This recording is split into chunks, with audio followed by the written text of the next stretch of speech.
थोड़ा सा, ठीक है। हम लोगों ने पिछले क्लास में क्वीन रूल के अंतर्गत कुछ एक्ट पढ़े थे। अगर मैं एक्टों की बात करूं, जिसमें पहला एक्ट हमारा government of India act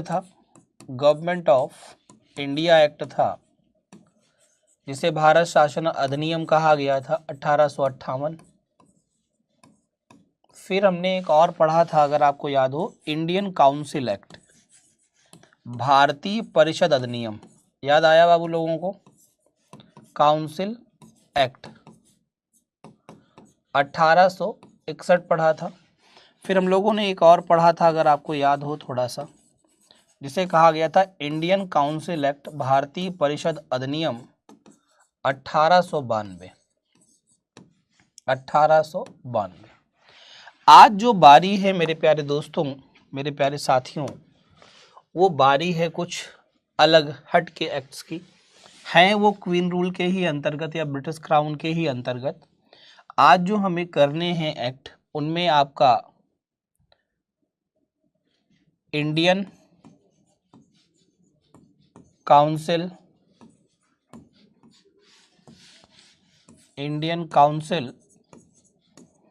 act 1909, जिसे हम कहते हैं भारतीय परिषद अधिनियम।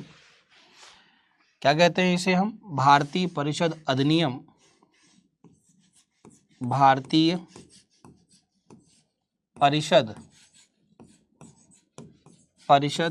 अधिनियम या एक्ट, कुछ भी कह सकते हैं, 1909।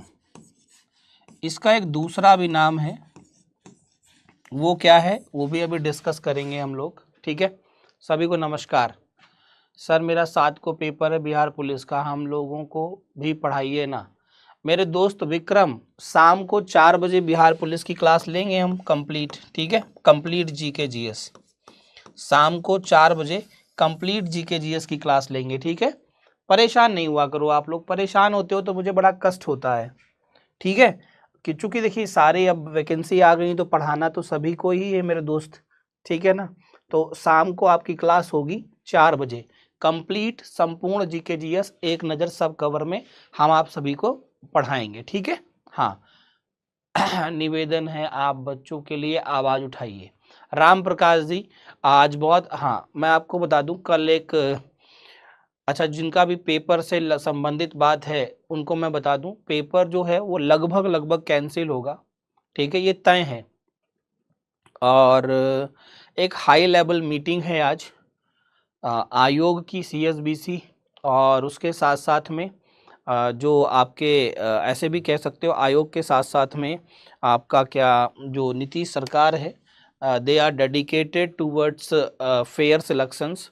तो वो चाहते हैं, देखो बहुत सारी चीज़ें हैं आपको समझना होगा, बहुत सारी चीज़ें हैं जिनके कारण कि अगर वो खुद भी, देखो समझो बात को, अगर नहीं करेंगे तो ऑब्वियस सी बात है लोग तो नाराज़ होंगे, और लोग नाराज़ होंगे तो फिर चुनाव भी है ना। तो बिल्कुल बात ध्यान रखिए, 7 और 15 को सिटिंग हो गया है, नहीं तो 7 और 15 को कुछ भी ऐसा नहीं होगा, ठीक है।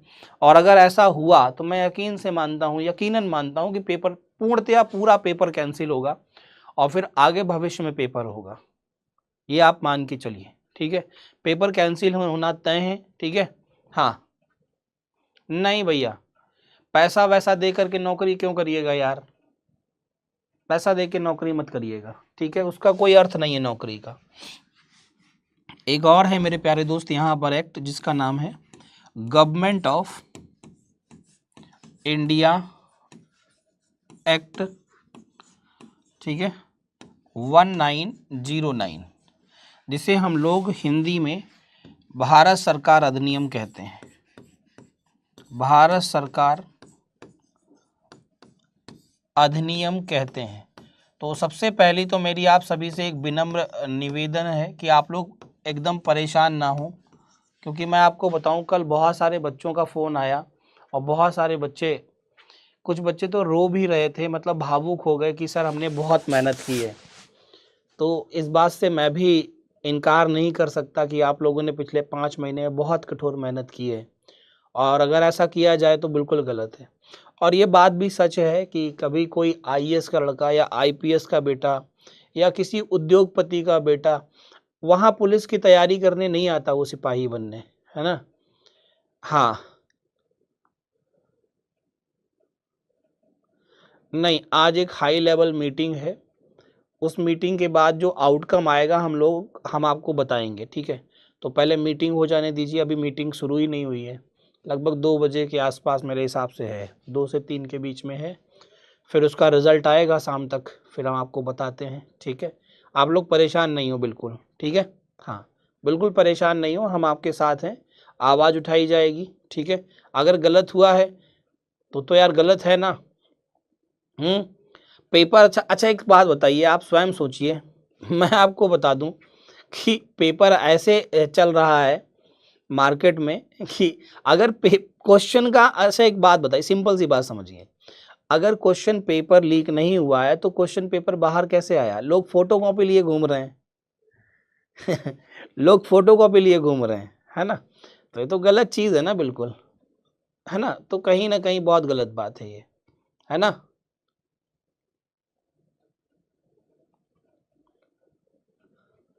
है ना, चलो परेशान नहीं हो बिल्कुल, ठीक है। हाँ, बिल्कुल परेशान नहीं हो, हम आपके साथ हैं, आपके साथ थे, आपके साथ रहेंगे, ठीक है। बिल्कुल परेशान नहीं होना, ठीक है। अब थोड़ा सा पढ़ लेते हैं, ठीक है। और शाम को 4 बजे पुलिस की क्लास होगी, ठीक है। बिल्कुल परेशान नहीं होइएगा। Raghav sir always with you, ठीक है, हम आपके साथ हैं, बिल्कुल परेशान नहीं हो। चलो नेक्स्ट आ जाओ। नेक्स्ट सर कौन सा एक्ट है? नेक्स्ट जो एक्ट है उसे भी हम लोग, इस एक्ट का एक दूसरा भी नाम है, इस एक्ट को एक दूसरा नाम दिया गया है मॉन्टेग्यू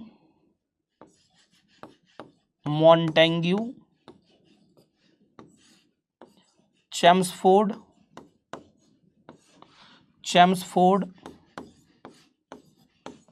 एक्ट 1919, ठीक है। कई बार ये इस नाम से पूछा जाता है, कई बार ये इस नाम से भी पूछा जाता है, इस बात को ध्यान रखें, ठीक है। इसका भी एक नाम है, वो नाम है मोर्ले मिंटो सुधार अधिनियम, या आप एक्ट कह सकते हैं, कोई बुरी बात चीज नहीं है। 1909, ठीक है। तो आज जो हमें पढ़ने हैं, क्योंकि ये वाले एक्ट तो ऑलरेडी हम डिस्कस कर चुके थे, ठीक है। आज जो हमें डिस्कस करने हैं वो ये डिस्कस करने हैं, ठीक है। इसके साथ ही अगर हम बात करें तो एक दो और भी एक्ट हैं, वो भी कर लेते हैं।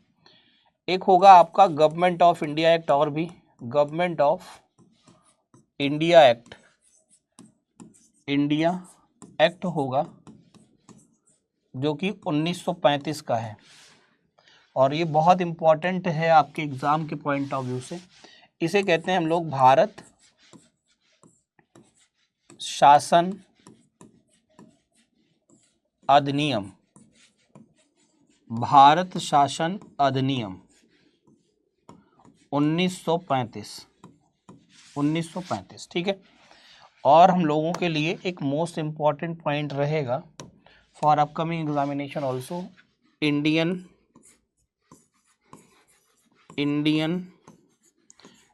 इंडिपेंडेंस एक्ट 1947, इसे कहेंगे भारतीय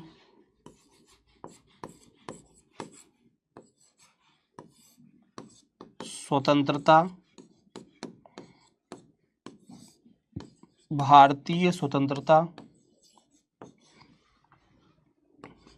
अधिनियम 1947। ये कुछ एक्ट हैं जो आज हमें पढ़ने हैं, ठीक है। ये कुछ एक्ट हैं जो हमें आज पढ़ने हैं। जितने प्यारे बच्चे हैं बिल्कुल शरारत नहीं करेंगे और आराम से पढ़ेंगे। नोट आउट कर लो पहले, इधर वाला नोट कर ही लिया होगा, ठीक है, और इधर वाला कर लो, फिर मैं आगे बढ़ूंगा फटाक से, कोशिश है आज ये एक्ट खत्म हो जाए, जल्दी से बताओ। सिलेबस नहीं बता रहे हैं बेटे, अब बताइए, यही समस्या है, रोज पढ़ने आएंगी तभी पता चलेगा काजल जी, ठीक है। हाँ पीयूष जी, हमें जो बोलना था हमने बोल दिया है मेरे दोस्त, अब हम हर पल थोड़ी ना बोलते रहेंगे कि क्या होना चाहिए, बताइए। अच्छा हर पल बोलेंगे क्या दोस्त? पल पल में अगर बोलेंगे तो पढ़ाएंगे क्या, आप बताइए ना, है ना। आप थोड़ा वीडियो पीछे करके देखिए, हमने कुछ बोला है, ठीक है। हाँ जो हमें बोलना है हमने बोल दिया मेरे दोस्त, बिल्कुल परेशान नहीं होइए उसके लिए। हमें अब जो पढ़ना है आज वो पढ़ना है मोर्ले मिंटो रिफॉर्म्स या सुधार एक्ट 1909, ठीक है 1909। क्या पढ़ना है हमें? मोर्ले मिंटो सुधार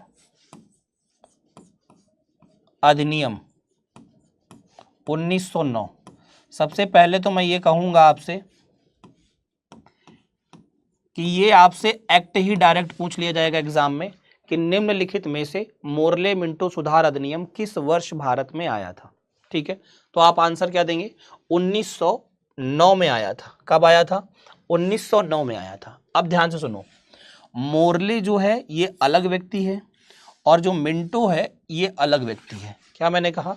मोर्ले जो है ये एक अलग व्यक्ति है और जो मिंटो है वो एक अलग व्यक्ति है।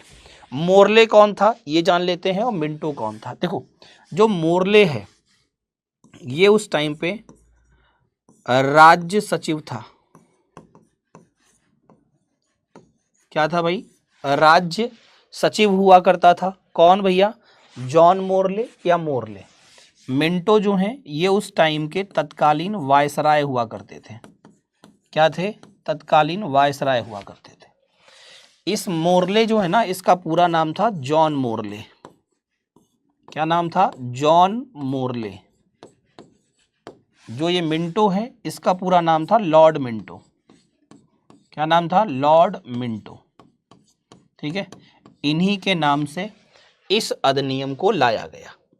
इन्हीं के नाम से इस अधिनियम को लाया गया। अब दूसरी बात समझो, मोर्ले मिंटो सुधार अधिनियम जब आया यही वो समय है जब भारत में डिमांड की गई। किस चीज की डिमांड की गई? मुसलमानों के लिए पृथक निर्वाचन क्षेत्र की डिमांड की गई। पृथक का मतलब होता है provide the separate electorates, provide the separate electorates for the Muslims. जब ये बात आई मेरे प्यारे दोस्त तो इसे नाम दिया गया सांप्रदायिकता का। अब शब्द आता है कि देखो कोई भी चीज डायरेक्ट तो नहीं होती है ना, कोई भी चीज डायरेक्ट नहीं होती है। जैसे सिंपल सी बात है, अगर मान लीजिए आपकी मैरिज होनी है तो ऐसा नहीं होगा कि डायरेक्ट आपके 7 फेरे होने लगे, बोलो, है ना। उसके लिए बड़ी ही क्रियाकलाप हैं। पहले लड़की देखने जाना है ना, अच्छी लगी कि नहीं लगी ये भी देखना है, फिर कितना क्या चल रहा है वो भी देख रहा है आजकल आदमी, है ना।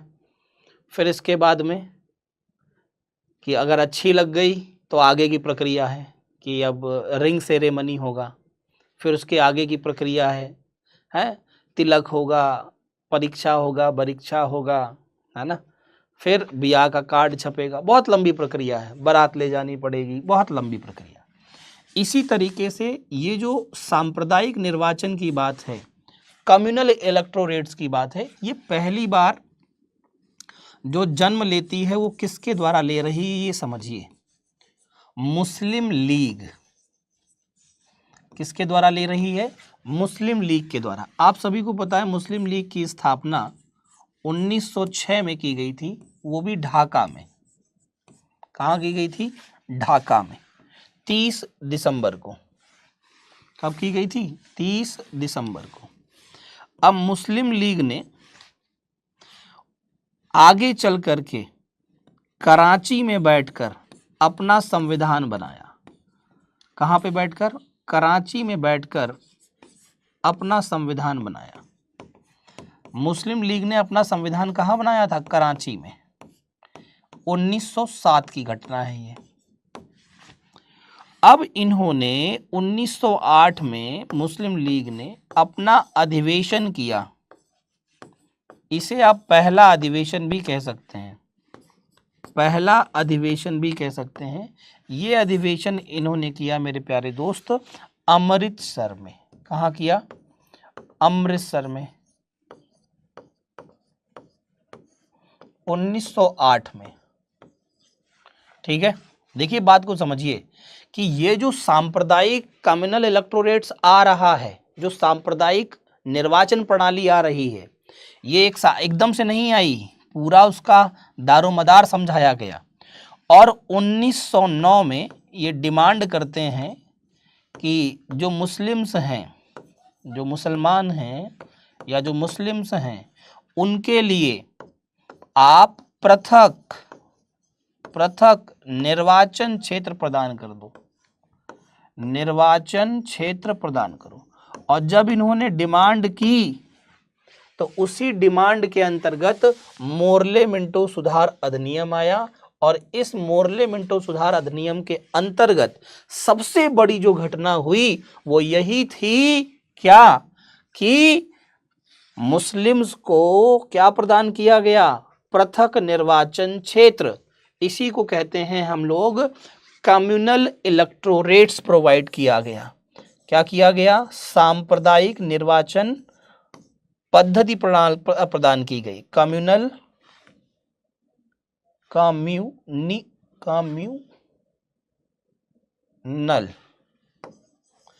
इलेक्टोरेट्स प्रोवाइड किए गए। किसको? For the Muslims. अब यहीं पर एक और बात आती है, वो क्या है? वो ये है, सब क्वेश्चन आता है कि इसी एक्ट के तहत सांप्रदायिकता को वैधानिक दर्जा प्रदान किया गया। और जब दर्जा उसे मिल गया, इतना नोट आउट कर लिया है? जल्दी से बताओ, इतना नोट कर लिया? सांप्रदायिक दर्जा दिया गया। और जो ये मिंटोवा है, ये जो मिंटोवा है, लॉर्ड मिंटो है, इसे सांप्रदायिक निर्वाचन का जनक कहा गया। याद रखिएगा, जो सांप्रदायिक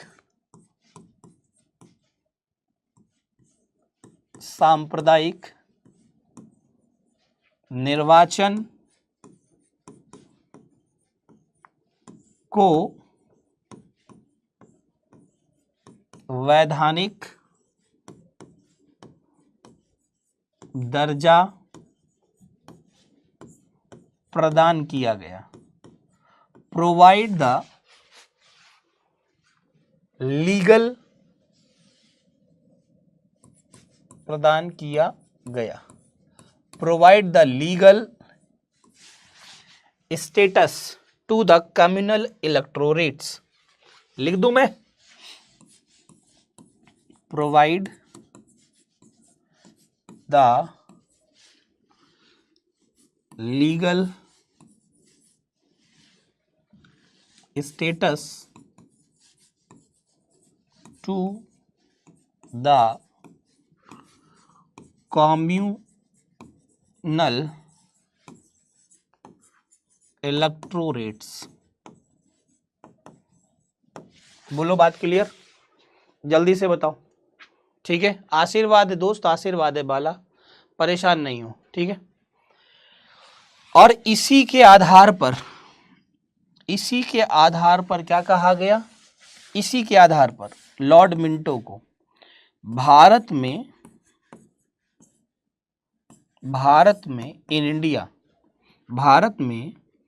लॉर्ड मिंटो को सांप्रदायिक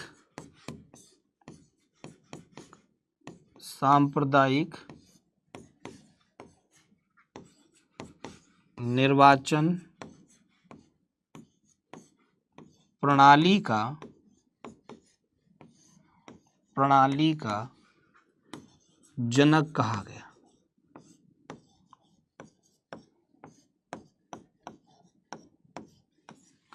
किसका जनक कहा गया? सांप्रदायिक निर्वाचन प्रणाली का जनक कहा गया।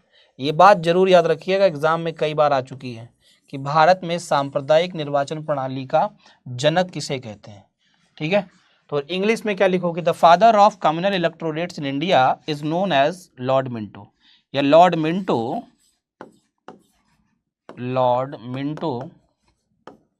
को क्या कहा गया बेटा जी? Father of communal electorates. ठीक है, नोट कर लीजिए फिर आगे बढ़ते हैं। हाँ, नोट कर लीजिए फिर आगे बढ़ते हैं। इतना सभी का हो गया होगा।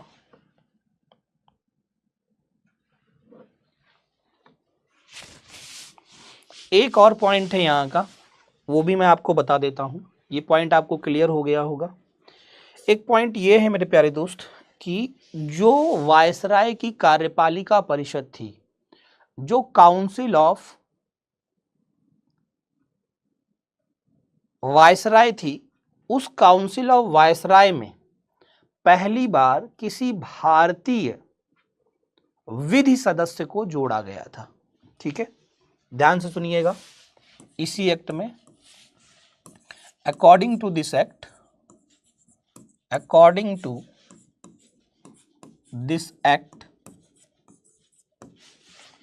इस अधिनियम के अनुसार one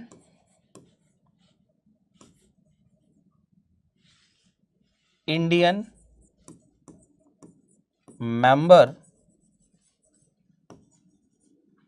will be added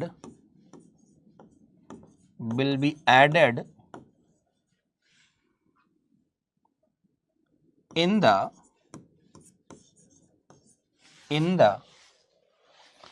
Council of Viceroy as a law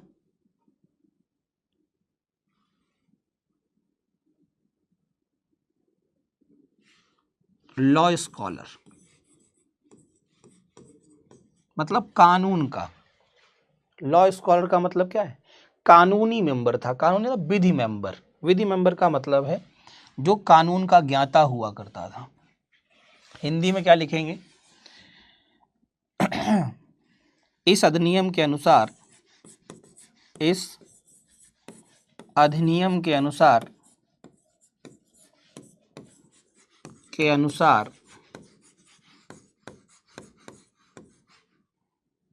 viceroy की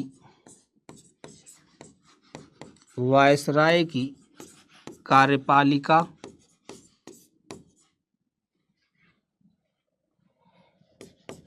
परिषद में एक विधि, या भारतीय लिख सकते हो, भारतीय विधि सदस्य को जोड़ा गया। भारतीय विधि सदस्य को जोड़ा गया। ठीक है, वन इंडियन मेंबर या वन लॉ मेंबर। ठीक है, one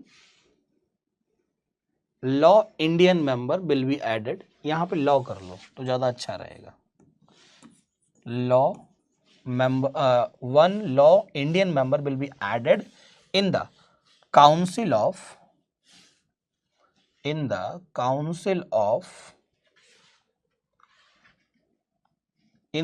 executive council of viceroy, executive council of viceroy। बस इतना लिख लो। ठीक है, थोड़ा सा करेक्शन कर लेना। ठीक है, प्लेलिस्ट बन जाएगा, परेशान नहीं होइए। हो गया सभी का इतना पॉइंट। अब आप कहोगे सर वो मेंबर था कौन, नाम तो बता दीजिए। और बिल्कुल सही बात है, नाम भी तो बताना पड़ेगा कि वो विधि का सदस्य जोड़ा गया था, जो कानूनी मेंबर आया था भारतीय वायसराय की परिषद में, उसका नाम क्या था? नाम था Satyendra Prasad Sinha.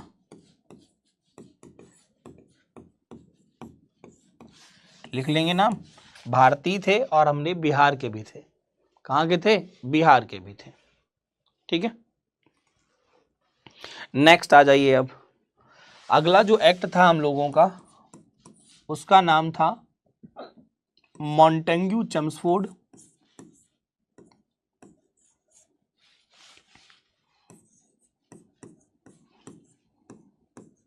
Montagu Chelmsford act 1919। ठीक है, ये सवाल बड़े बार यहाँ से भी पूछे गए हैं, तो इसलिए थोड़ा गौर करेंगे सभी प्यारे भाई बहन। ठीक है, हाँ, सभी प्यारे भाई बहन गौर करेंगे। सबसे पहला पॉइंट क्या बनता है यहाँ पे? सबसे पहला पॉइंट क्या बनता है?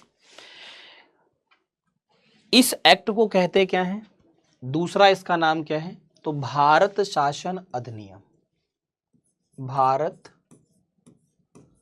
शासन अधिनियम कहो या एक्ट कहो, एक ही बात है, 1919, ये इसका दूसरा नाम है। ठीक है, अच्छा, अब बात आती है, सर एक बात बताओ, ये मॉन्टेग्यू कौन है और ये चेम्सफोर्ड कौन है? ये दो कौन है? कबूतर बताए जाए, बताइए। ये दो कबूतरों में जो है मॉन्टेग्यू है, ये राज्य सचिव है उस टाइम का, और ये जो चेम्सफोर्ड है, ये उस टाइम पे, जो चेम्सफोर्ड है ये उस टाइम पे वायसराय था, वायसराय था। ठीक है, लॉर्ड चेम्सफोर्ड नाम था इसका।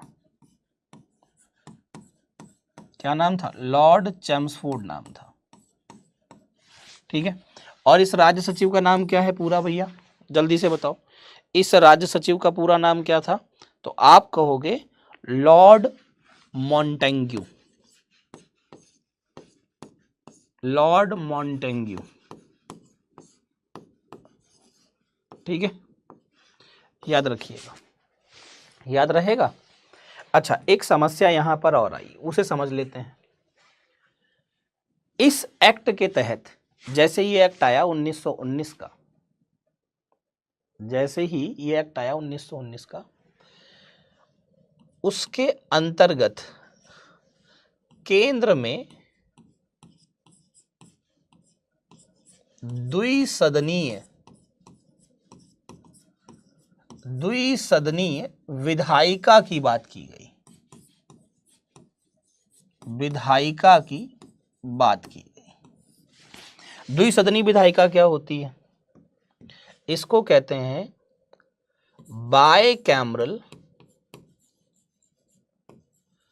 बायकैमरल लेजिस्लेचर इन सेंटर।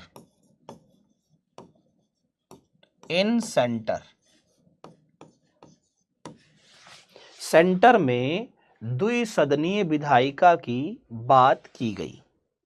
जब द्विसदनीय विधायिका की बात की गई तो कहा गया कि क्या क्या होगा द्विसदनीय विधायिका में, ये भी तो बताइए आप भाई। ऐसा तो है नहीं कि सिर्फ हमें बताना नहीं है, हमें सिर्फ करना है।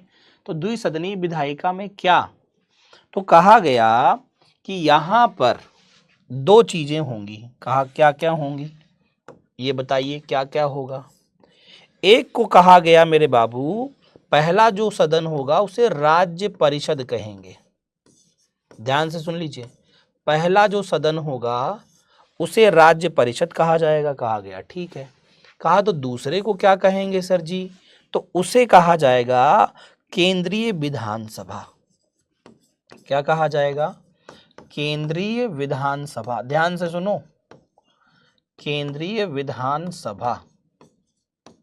ठीक है, अच्छा मैं आपको एक बात और बता दूं, आप जो यहां पढ़ रहे हैं ना, ऊपर टाइटल भले ही ये लगा हो कि बिहार एसएससी इंटर लेवल, लेकिन आप इस क्लास को जो पढ़ रहे हैं ना, वो पढ़ रहे हैं बिल्कुल बेसिक से हाई लेवल बीपीएससी पीटी तक का। तो इसलिए इसमें दरोगा भी शामिल हो जाएगा। ठीक है, इसमें आपका कांस्टेबल भी शामिल है, इसमें आपका बिहार एसएससी इंटर लेवल भी शामिल है, इसमें आपका सब कुछ शामिल है, जितने एग्जाम होते हैं। बात समझ रहे हैं? ये सेशन रोज लाइव रहता है, तो ये नहीं सोचिएगा कि यार इतना गहरा पढ़ा रहे हैं, इतना गहरा आता है क्या इंटर लेवल में, नहीं। लेकिन जब आप पेड बैच पढ़ने आएंगे तो उसमें सिर्फ इंटर लेवल तक की ही बातें पढ़ाई जाएंगी, इस बात को जरूर याद रखिएगा। हाँ, इसमें दिल्ली पुलिस भी हो जाएगा भैया, दिल्ली पुलिस भी हो जाए, अरे एसएससी सीजीएल भी हो जाएगा, रेलवे एनटीपीसी, जितने एग्जाम होते हैं ना वनडे, सारे कवर हैं, ठीक है, याद रखिएगा। राज्य परिषद को अंग्रेजी में कहते हैं स्टेट काउंसिल या काउंसिल ऑफ स्टेट कहा जाता है। क्या कहते हैं? काउंसिल ऑफ स्टेट कहा जाता है। जबकि अगर मैं केंद्रीय विधानसभा की बात करूं तो इसे मेरे प्यारे दोस्त कहते हैं लेजिस्लेटिव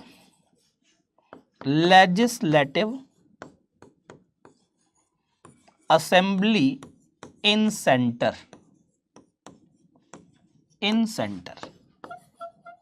इतना मसला क्लियर हो गया।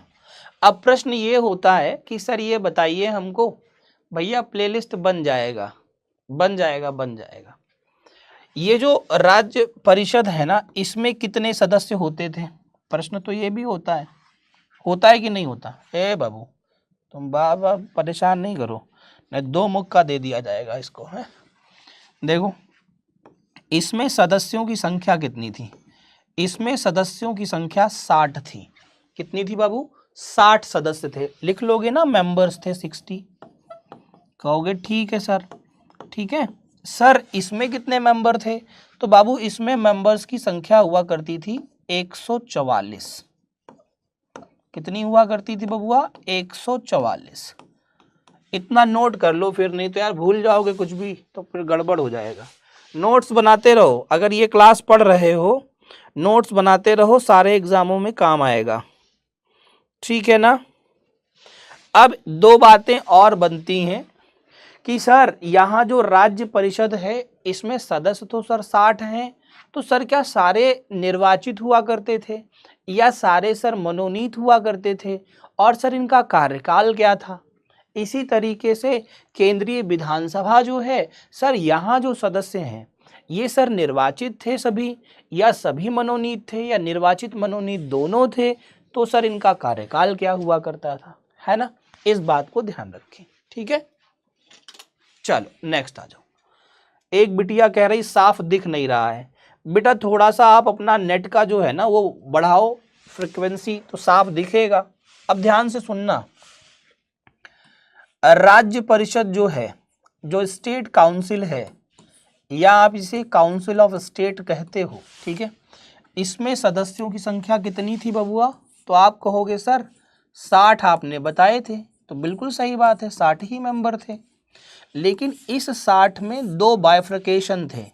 कहोगे 2 बाइफ्रकेशन, ये कैसे सर थे?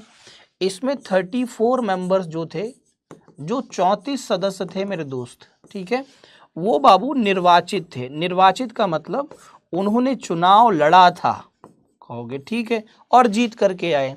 और 26 सदस्य ऐसे थे, 26 सदस्य ऐसे थे जो मनोनीत थे। मनोनीत का मतलब होता है नॉमिनेट होना।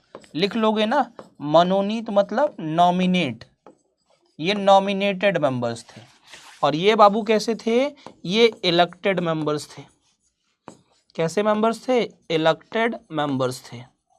ये कैसे थे? मनोनीत या नॉमिनेटेड मेंबर्स थे। अब दूसरी बात आती है। दूसरी बात सर जी क्या है? दूसरी बात ये आती है कि जो केंद्रीय विधान परिषद था, ठीक है, अभी एक चीज रह गई, विधान परिषद नहीं विधानसभा बोलिएगा। जो केंद्रीय विधानसभा है इसमें कुल सदस्यों की संख्या 144 बताई थी मैंने आपको, बोलो बताई कि नहीं बताई? इसमें भी बाबू 2 बाइफ्रकेशन थे। कहोगे इसमें भी? हाँ भैया, इसमें भी 2 बाइफ्रकेशन थे। सर कौन कौन से?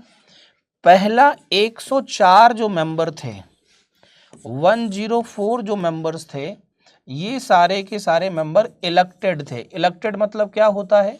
कि चुनाव लड़ना और फिर उन्हें जीत के आना, निर्वाचित जिसे कहते हैं, ठीक है। और 40 मेंबर वो थे जो मनोनीत थे। मनोनीत मतलब क्या बताया बबुआ? नॉमिनेटेड, मनोनीत थे, नॉमिनेटेड मेंबर थे। बोलो बात क्लियर? अब देखो एक बात आती है, इनका जो कार्यकाल है और इनका कार्यकाल जो है, इन सभी का कार्यकाल 3 वर्षों का था। कितने वर्षों का? 3 वर्षों का हुआ करता था। 3 वर्ष या 3 इयर्स का कार्यकाल का मतलब होता है टर्म, ठीक है। तो सर आपने इधर वाला नहीं बताया गुरुजी, इधर वाला क्यों नहीं बताया भैया? इधर वाला भी जान लीजिए। इनका जो कार्यकाल था, इनका जो टर्म था वो 5 वर्ष हुआ करता था। कितना हुआ करता था? 5 वर्ष हुआ करता था। उम्मीद है कि आपको ये पॉइंट समझ में आ गया होगा। आया समझ में? बताओ जल्दी से, ठीक है। डेली क्लास करती हो, सही है, तुम इसी में पड़े रहना है, बहुत मारेंगे। सर बिहार पुलिस का एग्जाम कैंसिल होगा या नहीं? 101% कैंसिल होगा, बस थोड़ा धैर्य रखना पड़ेगा आपको।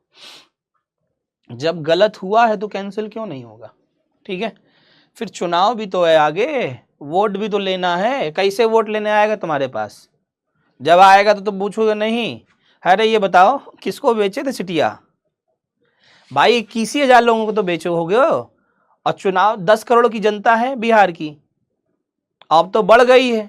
10 करोड़ 40 लाख तो तब थी, गलत कह रहे हैं, 2011 में। अब 2023 है, कम से कम 14 करोड़ हो गई है। पूछोगे नहीं किसको बेचे? जाओ उसी से ले लो जाके। 21,000 वोट में तो एक विधायक नहीं जीत पाएगा, एक विधायक, ज्यादा नहीं, एक विधायक। एक विधायक के लिए 75,000 की पॉपुलेशन होती है, 75,000। समझ गए? तो याद रखो, जीवन में दिल पक्का करके चलो, सही हो तो पक्का करके चलो। तुम अपनी जगह सही हो ना, बस टेंशन नहीं लेनी है। जो पैसा दिया खुद भुगतेगा, क्या परेशान हो, ठीक है। पॉलिटी और हिस्ट्री कौन सर पढ़ाते हैं? पढ़ाएंगे। वाह भाई वाह, ये तो बहुत बड़ा प्रश्न है। ए भैया सुनो यार, आ जाओ जरा। हम यही प्रकट कर दे रहे हैं, क्यों परेशान हो? लो, ठीक है। अब पता चल गया ना, पॉलिटी आप पढ़ रहे हैं, पॉलिटी और ये हिस्ट्री। बताइए, ठीक है। अब खुश ना? देखो पॉलिटी, इकोनॉमिक, जियोग्राफी, हाँ। 3 पिलन ये खड़े हुए हैं। और हिस्ट्री, करंट अफेयर, बिहार जी के, स्टैटिक जी के 4 ये खड़े हुए हैं। 4 3 7 हो गया, खत्म हो गया, खत्म काम। साइंस वाले अभी आ रहे होंगे।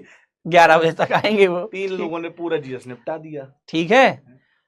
पीडीएफ भी मिलेगा सर, अरे सब मिलेगा, बस धैर्य रखो यार, ठीक है। मेरा 5 लाख गया कोबरा। तुम यार ऐसा काम किए हो। तुम्हारा 5 लाख जाना ही था, और जितना दबा के रखे वो भी आजकल में चला जाएगा। देखो ये सब नहीं करो, ठीक है sir. Thank you sir, thank you, ठीक है। हाँ आ जाओ, ठीक है। तो डेली क्लास होता है, पढ़ लो फटाफट से, इतना नोट करो, फिर आगे बढ़ते हैं। अच्छा, फिर कुछ और बातें करेंगे। अच्छा, एक और क्वेश्चन अक्सर रहा है एग्जामों में, द्वैध शासन को लेकर के। द्वैध शासन, जिसे दो शासन कहते हैं, द्वैध शासन। देखो यही तो है, एक केंद्र में एक राज्य में, इसी को तो द्वैध बोलते हैं, ड्यूल सिस्टम। बोलो, ड्यूल गवर्नमेंट सिस्टम, इसी को हिंदी में द्वैध शासन प्रणाली कहा जाता है। हिंदी में क्या कहते हैं इसको? बोलो यार, यहां लिख दूं हिंदी में, द्वैध शासन प्रणाली कहते हैं। बोलो क्या कहते हैं भैया? द्वैध शासन प्रणाली कहते हैं। अब एक सवाल आया है, क्या सवाल है सर? कि भारत में द्वैध शासन प्रणाली का जनक किसे माना जाता है? Who is the father of diarchy system in India, या who is the father of dual government in India? Bharat में द्वैध शासन प्रणाली का जनक किसे कहते हैं? तो आप कहोगे जनक, जनक लिख लो, पहले नीचे डैश कर दो, लिखो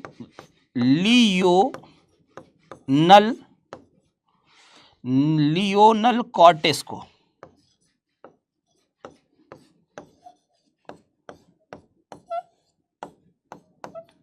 लियोनल कॉर्टिस को कहते हैं भारत में द्वैध शासन प्रणाली का जनक। आशा है कि आपने नोट कर लिया होगा, चीजें समझ में आ गई होंगी। ठीक है, अब आगे बढ़ेंगे, एक दो पॉइंट और भी आपको बता देते हैं यहां से, फिर आगे चलते हैं। ठीक है, अक्सर आप लोगों ने सुना होगा, नोटेड हो गया ना भैया? एक बार दिल विल भेज दो यार, नोट वोट हो गया हो तो तुम लोग बोलते भी नहीं हो, लिखते भी जा रहे हो कि नहीं। देखो इसी एक्ट में 1919 के एक्ट में, जैसे अभी आपका पेपर, पुलिस वालों का पेपर 1 तारीख को हुआ, उससे पहले बीपीएससी का पेपर हुआ है ना? तो बीपीएससी एक क्या है? लोक सेवा आयोग है या नहीं है? जल्दी से बताओ। तो भारत में जो लोक सेवा आयोग आए, उनका क्या कॉन्सेप्ट रहा? देखो हुआ क्या, भारत में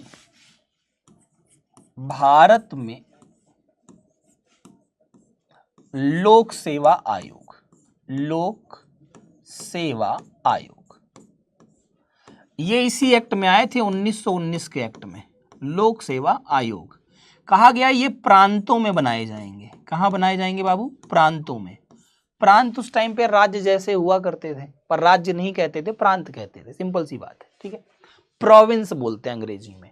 मतलब ये कहा गया कि जो भारत में प्रोविंसेस हैं, ठीक है, उन प्रोविंसेस में, जो भारत में क्या है, प्रोविंसेस हैं, उन प्रोविंसेस में स्टेट, या ऐसे कह लो पब्लिक सर्विस कमीशन लाए जाएंगे। स्टेट शब्द मत जोड़ो, पब्लिक सर्विस कमीशन लाए जाएंगे। ये बात हुई कि पब्लिक सर्विस कमीशन लाए जाएंगे। जब पब्लिक सर्विस कमीशन की बात हुई तो तभी एक बात आई कि यहां पर एक कमीशन बनाया गया जिसका नाम था ली कमीशन या ली आयोग। ली कमीशन या ली आयोग। इस आयोग ने अपने को सुझाव दिए। इस आयोग ने कहा कि जो आप पब्लिक कमीशन प्रांतों में ला रहे हैं तो संघ में भी लाइए। तो कहा गया कि संघ, एक संघ है और दूसरा शब्द प्रांत है। भाई 2 सरकारें हुआ करती थी, संघ में और प्रांत में, तभी तो ड्यूल सिस्टम बना, तभी तो दार्की सिस्टम बना, तभी तो द्वैध शासन आया। तो कहा अच्छा, कहीं हाँ एक संघ है, कहीं हाँ संघ है, तो कहा संघ में भी एक लोक सेवा आयोग होना चाहिए। अब देखो, जब संघ में एक लोक सेवा आयोग होना चाहिए इन्होंने कहा, ध्यान से समझिएगा, ध्यान से, कितनी प्यारी बात है। जब संघ में एक लोक सेवा आयोग होना चाहिए इन्होंने कहा ठीक, और कहा प्रांत में भी लोक सेवा आयोग होना चाहिए, कहा ठीक। अब देखो कितना लॉजिक निकल के आएगा। जब संघ में लोक सेवा आयोग हुआ, उसी लोक सेवा आयोग को हम लोग क्या कहने लगे आगे चल के, संघ लोक सेवा आयोग। मतलब जो यूपीएससी है वो 1926 में ही आ गया था। कब आ गया था भैया? 1926 में। क्या कहते हैं इसे हम? यूपीएससी कहते हैं। आगे चल के जब संविधान बना तो जो प्रांत थे, ये प्रांत किस में बदल गए? राज्यों में बदल गए। तो कहा गया भारत के हर एक राज्य में क्या होगा? हर एक राज्य में पब्लिक सर्विस कमीशन होगा। पब्लिक सर्विस कमीशन होगा। क्या होगा? पब्लिक सर्विस कमीशन होगा। अब देखो, भारत के हर एक राज्य में आपको एक लोक सेवा आयोग मिलेगा। आप देखो बिहार में अपने बीपीएससी है कि नहीं है, बताओ। अच्छा, यूपी आते हो तो यूपी पीएससी मिलता है कि नहीं? एमपी जाते हो तो एमपी पीएससी मिलता है कि नहीं? बोलो। राजस्थान जाते हो तो आरपीएससी मिलता है कि नहीं? बोलो। झारखंड में जेपीएससी है कि नहीं? बोलो, है कि नहीं? तो हर एक राज्य में अलग अलग क्या है बाबू? बोलो, अलग अलग क्या है? पब्लिक सर्विस कमीशन है। याद रहेगा सभी को, अलग अलग पब्लिक सर्विस कमीशन है या लोक सेवा आयोग है, पब्लिक सर्विस कमीशन। क्लियर हो गया मसला सभी को? बोलो, ठीक है? हे भैया, कौन लड़ाई लड़ रहा है? हाँ, गलत बात है। देखो तुम लोग शैतानी करोगे ना तो मैं ये क्लास बंद कर दूंगा, इस बात को दिमाग में सेट करके चलना। फिर तुम चाहे रो और चाहे गाओ, ठीक है। हाँ, क्योंकि हम तुम्हारी लड़ाई के लिए नहीं खड़े यहाँ, ठीक है, कि तुम लड़ाई लड़ो। एक और एक्ट पढ़ लेते हैं, पढ़ लेंगे ना आज कि नहीं पढ़ पाएंगे? सर मैं टूट गया हूं, बहुत मेहनत की थी। कोई बात नहीं। देखो जब इंसान मेहनत करता है ना, जो इंसान मेहनत करता है, ध्यान रखो एक बात, चलो अच्छा अब आज यहीं तक रखेंगे। जो भी इंसान मेहनत करता है और संघर्ष करता है, हमेशा याद रखिएगा मेहनत और संघर्ष ये कभी व्यर्थ नहीं जा सकता। ये एकदम यूनिवर्सल ट्रुथ है। ये एक मतलब एक सत्य है कि जो भी आप कार्य कर रहे हैं ना, ठीक है, इस बात को याद रखिएगा। जो भी आप कार्य कर रहे हैं, चाहे संघर्ष कुछ भी किया हो आपने, किसी भी चीज के लिए मेहनत की है, तो ये कभी व्यर्थ नहीं जाएगी, खराब नहीं जाएगी। और आपका जो भी पेपर था 1 तारीख को, वो पेपर सत्यता है कि लीक हुआ है। ये बिल्कुल सत्य बात है कि लीक हुआ है पेपर। अब लीक हुआ है तो इस पर आयोग जो है CSBC, इस पर जो आयोग है आपका CSBC, ये संज्ञान ले चुका है, ठीक है, बाकी संज्ञान ले चुका है। दूसरा चीज कि जो आपका आर्थिक अपराध ब्यूरो करके है, ठीक है, आपके बिहार में चलता है आर्थिक अपराध ब्यूरो, ठीक है, आपका EOD करके है, एक पुलिस का डिपार्टमेंट ही है, ठीक है। तो जो आर्थिक अपराध ब्यूरो है, ठीक है, उसने भी संज्ञान में ले लिया है। अब ये स्टेट में जो क्राइम ब्रांच होता है उसको दे दिया गया है, एक तरीके से क्राइम ब्रांच ही है ये, ठीक है, उसको दे दिया गया है कि आप एक बार बताइए कि क्या पेपर लीक हुआ कि नहीं।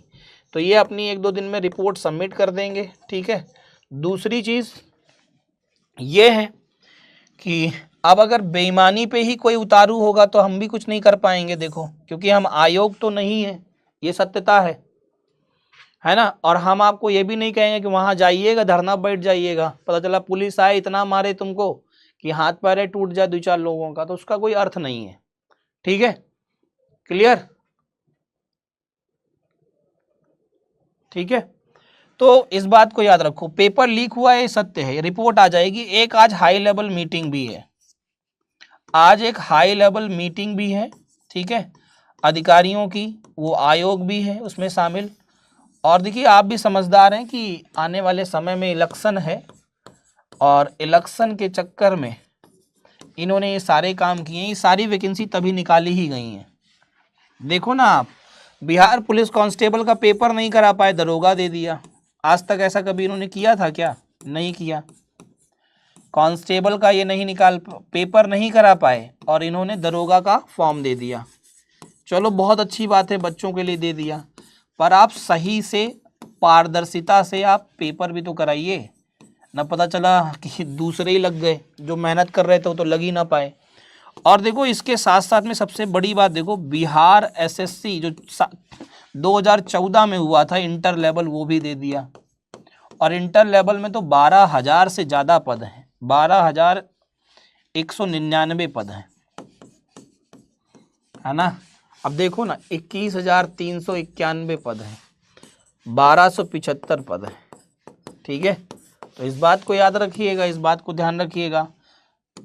आपके पास अपॉर्चुनिटी बहुत अच्छी है, लेकिन इस अपॉर्चुनिटी में आपको एकदम टूटना नहीं है, बिखरना नहीं है, ठीक है। आपको कोशिश करनी है कि बेहतर से बेहतर करें, ठीक है। अपना आप 100% दीजिए, बाकी तो देखा ही जाएगा, ठीक है। आप अपना 100% देने की कोशिश कीजिए, ठीक है। बाकी ये पेपर रद्द होगा, या आप ऐसे कह लो कि पेपर कैंसिल होगा, इसके जो चांस हैं वो 90 to 95% है। बाकी 5% में मैं भी कुछ नहीं कर सकता, मैं आपको एकदम सत्य बता रहा हूं, मैं भी कुछ नहीं कर पाऊंगा। अब जब सरकार ही कुछ नहीं करेगी तो मैं कैसे कुछ कर सकता हूं भाई? सिस्टम से, मैंने एक बात कल बोली थी आपसे कि मैं सिस्टम नहीं हूं, मैं सिस्टम नहीं बदल सकता, बात समझ रहे हैं? मैं सिस्टम को नहीं बदल सकता, लेकिन हाँ सिस्टम में भी तो कहीं ना कहीं हमारे और आप जैसे ही लोग हैं जो बेईमान हो गए हैं, है ना। तो अब आप जाएंगे तो आप बेईमानी नहीं कीजिएगा, जिससे आगे आने वाले समय में चीजें हो। लालू यादव के दोस्त हमको चुनाव जिताना है तो लोगवा सबके पगला बनाएंगे, फिर 4 साल नौकरी नहीं देंगे। अरे यार ये सब नहीं लिखो, इसका कोई मतलब नहीं है, ठीक है। तो 95% तो मान लो कैंसिल होना है, 5% में मैं भी कुछ नहीं कह सकता, ठीक है। इस बात को याद रखें, ठीक है। सारिका जी जितना बड़ा मैं लिख सकता हूं उतना मैं लिख रहा हूं, और ये बोर्ड है, ठीक है, ये बोर्ड है, इस पे बहुत बड़ा नहीं लिखा जा सकता, ठीक है, क्योंकि मुझे भी कुछ चीज़ों का ध्यान रखना होता है। आप अपना फ़ोन का जो स्क्रीन है वो थोड़ा, अगर आप ऐसे देखती हैं तो उसको आप ऐसे कर लेंगी, बड़ा दिखने लगेगा, ठीक है। इतना बड़ा मैं लिखता हूँ कि आपको दिखाई दे, ठीक है। हाँ, क्योंकि परेशान बिल्कुल नहीं हो, ऐसा तो है नहीं कि बहुत पीछे बैठी हो, ऑफलाइन क्लास है तो बहुत पीछे बैठी हो तो तुम्हें दिखेगा नहीं, है ना, ऐसा तो है नहीं। और क्योंकि ये ऐसा क्लास है, इसमें ज़्यादा आप लोग कलाकारी नहीं कर सकते, ठीक है। इतना बड़ा बड़ा है, इससे बड़ा बड़ा क्या लिखें, हैं। अब कोई यहाँ तुम्हारे लिए हम हर एक लाइन ऐसे तो लिखेंगे नहीं, आइए, थैंक यू, ठीक है, ऐसे तो लिखा नहीं जाएगा बेटा जी, ठीक है। आपको थोड़ा सा करना पड़ेगा अपने लिए, ठीक है। और जब कोई चीज़ निःशुल्क मिलती है तो उसमें कहते नहीं है ज़्यादा वो नहीं करते शैतानियाँ। तो चलिए खैर आज के लिए इतना ही रखेंगे, ठीक है। बाकी मुलाकात करते हैं हम लोग, ठीक है। कब मुलाकात होगी? कल होगी सुबह 10 बजे, ठीक है। बाकी आज शाम को भी मुलाकात होगी 4 बजे बिहार पुलिस कांस्टेबल के लिए, शाम को 6 बजे मुलाकात होगी बिहार दरोगा के लिए, ठीक है। आज के लिए आप सभी प्यारे दोस्तों का बहुत बहुत शुक्रिया, बहुत बहुत धन्यवाद। सभी को राम राम, राधे राधे, हर हर महादेव। सभी प्यारे दोस्तों को बहुत बहुत धन्यवाद। Thank you so much. जय हिंद।